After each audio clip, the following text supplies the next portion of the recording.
Now, this is going to seem a little long-winded, and it might even be something you already know, but I promise that I'm going to get to a point that you will appreciate by the end of it. Uh, when I say that self-improvement can be a trap, I'm not saying don't work on yourself. What I'm saying is you need to improve yourself in a way that's true to yourself, because everyone is fundamentally different. And there are a few traps that people fall into very easily.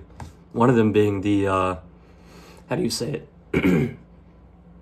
Treating yourself like you're a machine. You know, like, oh, did I take my zinc today? I need to megadose zinc twice a week so that I increase my testosterone by 1%. And just shit like that, you know, it's, you're not a fucking robot. You're a living being with a soul. And when you reduce yourself to these, like, little, like, micro tweaks, you're just being neurotic. You're not actually improving in any tangible way. You're not better to be around. You're not a happier person, you know, so. But of course there's a balance, because you can't just eat McDonald's and sit on your ass all the time and still be happy, right? So you need to find a balance, and everyone has their own. But I think, and this is something I used to do, so this is why I'm able to speak to it, is I would watch YouTube videos and, you know, read blogs about, like, how to maximize your happiness, you know, and, like, everyone's on their own self-improvement path, find the little tricks they found along the way. Maybe that helps you, maybe it doesn't. But the fact of the matter is, the best thing you can do for yourself is to live your life. Because when you're not doing that, you're imitating, right? You're following someone else's footsteps, hoping they're on the right path. And a lot of the times, the people that love giving advice are not people that are found. They're people that are still trying to make sense of things and really talk to themselves, which is exactly what I'm doing right now. And so you need to be careful. You need to be intentional, and don't imitate anyone, because who's to say that fucking Andrew Tate's way is your way, or that Alex Ramuzi's way is your way. We all have our own path, and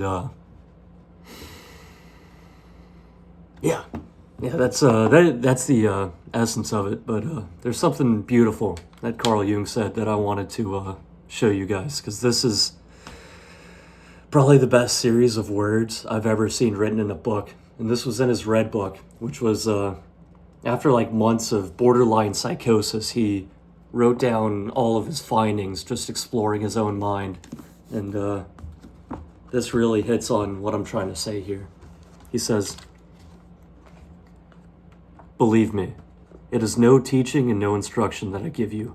On what basis should I presume to teach you? I give you news of the way of this man, but not of your own way. My path is not your path, therefore I cannot teach you. The way is within us, but not in God's, nor in teachings, nor in laws.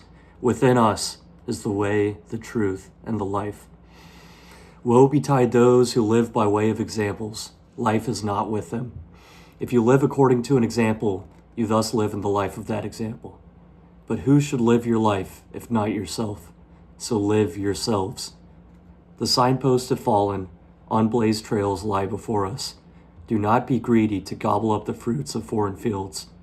Do you not know that you yourselves are the fertile acre which bears everything that avails you? Yet today, who knows this? Who knows the way, the eternally fruitful climes of the soul? You seek the way through mere appearances. You study books and give ear to all kinds of opinion. What good is that? There is only one way, and that is your way. You seek the path. I warn you away from my own. It can also be the wrong way for you. May each go his own way." And that just puts it so beautifully. You know, I think Jung is, when it comes to people that have explored the human experience so deeply, he has to be the number one, because he hits on these deep things and he articulates them so perfectly too. And that's his entire point, right? Is that if you're taking advice and you're following other people's tricks that they've used in their life, what have you done? What lessons have you made? What mistakes have you made? You know, if you just go to work and then go to the gym and then you go home and you cook and you're doing that every day, like, yeah, you're locked in, you're grinding, and that's good. You're actually gonna get fruits from that. But you also have to ask yourself, what did you learn today? How did you become a bigger person today? Other than your fucking protein synthesis, right? So always be learning, and nothing is ever enough. Even like the happiest old people you'll ever see, they'll always tell you that it's because they never stopped learning. So it's a never-ending story. Keep learning, keep making mistakes and becoming better. And especially if you're young like me, if you're younger than 30 and you're not content with your current situation, like you don't want to stay here the rest of your life, then you need to take risks, make sacrifices, and make mistakes. The more times you fall on your face, the harder it's going to be to fall on your face in the future. And that's just, even if you don't consciously see what you could have done better, subconsciously you're learning how to navigate these things. So life is beautiful in that way. And I think that's something that separates humans from other organisms too. Because you see all over the animal kingdom, like two mice will get in a fight, right? Big mouse beats the small mouse. Out of nowhere, big mouse wants more fights because he knows that he wins. Little mouse, though, he doesn't want to fight anymore because he knows he loses. And that basically stops him from growing and becoming better. But as humans, we have consciousness, and we're able to say, okay, I lost. What could I do better next time? And the more you do that, the more you grind, the small mouse in the human world is going to become bigger and better than the big mouse, because the big mouse never had to analyze what he was doing wrong. So don't be afraid to make mistakes. Fall on your face, get your ass kicked, humiliate yourself, and never stop dreaming. Peace.